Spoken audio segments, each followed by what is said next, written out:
Now next is principles of treatment. What are the steps taken by a family when you fall sick? Now principles treatment में students, जब हमको कोई disease हो जाती है, कोई बीमारी हो जाती है, तो हम किस तरीके से ट्रीटमेंट करते हैं वो बताया हुआ है. Have you ever thought why you sometimes feel better if you sleep for some time? When does the treatment involve medicines? Based on what we have learned so far, it would happen that there are two ways to treat an infectious disease. One would be to reduce effect of disease and other to kill the cause of disease. Okay.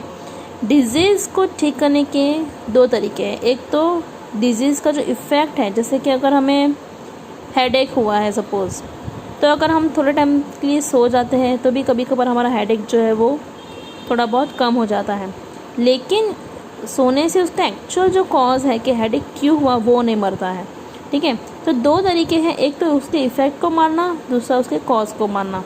For the first we can provide treatment that will reduce the symptoms. The symptoms are usually because of inflammation. For example, we can take medicines that bring down fever, reduce pain or lose motions.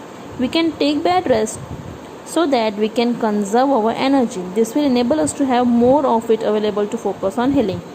But this kind of symptom directed treatment by itself will not make the infecting microbe go away and the disease will not be cured.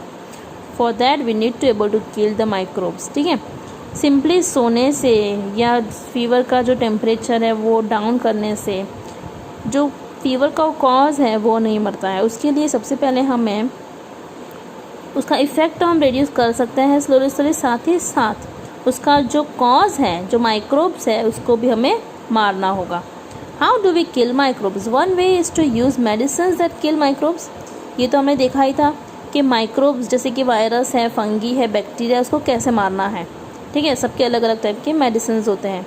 We have seen earlier that microbes can be classified in different categories: viruses, bacteria, fungi and protozoa. Each of these groups of organisms will have some essential biochemical life processes which is peculiar to that group and not shared with the other groups. These processes may be pathways for the synthesis of new substances or respiration. Okay. As I said कि सबका जो biological process है वो same नहीं है, इसलिए सबकी medicine अलग होती है. These pathways will not be used by us either. For example, our cells may make new substances by mechanism different from that used by bacteria. We have to find a drug that blocks the bacterial synthesis pathway without affecting our own. As I said कि हमारे cells जो है वो हमारे cells cell walls नहीं बनाती है, वो कुछ और सब्सटेंसेस बनाती है. डिफरेंट मैकेनिज़म्स जो है वो चालू होते हैं. ठीक है. तो हमें ऐसे मेडिसिन ढूंढने हैं जो बैक्टीरिया को मारे, ना ही हमारे सेल के मैकेनिज्म को. Understood? This is what is achieved by the antibiotics that we are familiar with. Similarly, there are drugs that kill protozoans such as malarial parasite. तो ऐसे ड्रग्स इन्वेंट करते हैं. ठीक है.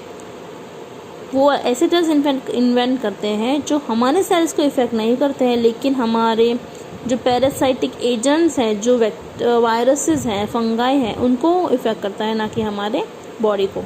One reason why making antiviral medicine is harder than making antibacterial medicine is that viruses have few biochemical mechanisms of their own.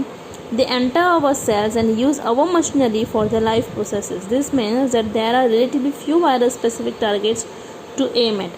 Despite this limitation, there are now effective antiviral drugs, for example, drugs that keep HIV infection under control. Now students, bacterial infection को मारना easy होता है, fungal infection को मारना easy होता है, लेकिन viral infection को मारना it is difficult. This is because ये वायरस जो है वो हमारे बॉडी के मैकेनिज़्म को यूज़ करता है, हमारे बॉडी के मैकेनिज़्म को यूज़ करता है. हमारे बॉडी का जो प्रोसेस चलता है, हमारे सेल का जो प्रोसेसिंग है वो इट यूजेस. इसलिए अगर हमें वायरस को मारना है तो उसके लिए हमें सेल के मैकेनिज़्म को बंद करना होगा, तब जाकर वायरस स्टॉप होगा. तो दैट इज़ नॉट पॉसिबल. ठीक है. वायरस का जो खुद का जो मैकेनिज़्म है वो बहुत ही कम है, तो हमें वायरस के खुद के मैकेनिज़्म को टारगेट करना होता है. अंडरस्टूड? दैट्स व्हाई वायरस को मारना इज़ डिफ़िकल्ट. अंडरस्टूड? लेकिन फिर भी एंटीवायरल ड्रग्स बहुत अवेलेबल हैं, बहुत सारे।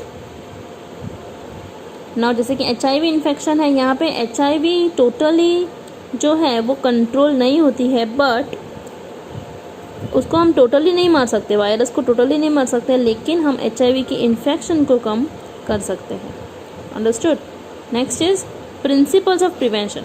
अब ये तो था कि ट्रीटमेंट कैसे करना है, लेकिन हम डिजीज़ को अपने आप से